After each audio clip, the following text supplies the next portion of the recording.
सभी राष्ट्र नायकों ने भारत को औपनिवेशिक शासन से मुक्त करने का मार्ग तो दिखाया ही, साथ ही राष्ट्र के पुनर्निर्माण की रूपरेखा भी प्रस्तुत की।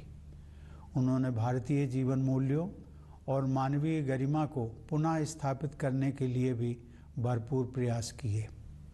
अपने गणतंत्र की विगत 75 वर्षों की यात्रा पर जब हम नज़र डालते हैं तो हमें यह गर्व होता है कि हमने प्रगति पथ पर काफ़ी लंबी दूरी तय कर ली है।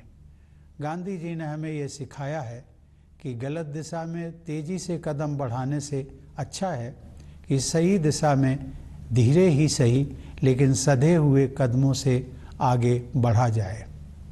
अनेक परंपराओं से समृद्ध भारत के सबसे बड़े और जीवंत लोकतंत्र की अद्भुत सफलता को विश्व समुदाय सम्मान के साथ देखता है। प्यारे देशवासियों, हाल ही में संपन्न टोक्यो ओलंपिक में हमारे खिलाड़ियों ने अपने शानदार प्रदर्शन से देश का गौरव बढ़ाया है। भारत ने ओलंपिक खेलों में अपनी भागीदारी के 121 वर्षों में सबसे अधिक मेडल जीतने का इतिहास रचा है। हमारी बेटियों ने अनेक बाधाओं को पार करते हुए खेल के मैदानों में विश्व स्तर की उत्कृष्टता हासिल की है।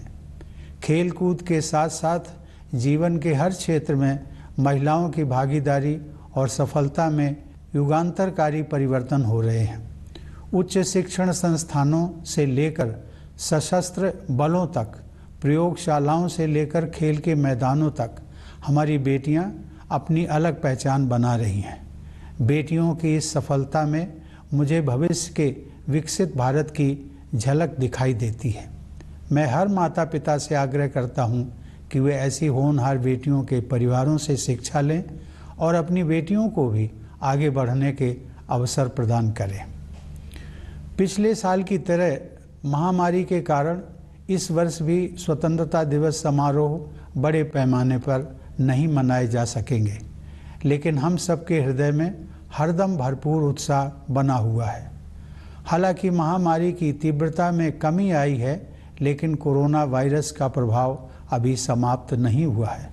इस वर्ष आई महामारी की दूसरी लहर के विनाशकारी प्रभाव से हम अभी तक उबर नहीं पाए हैं।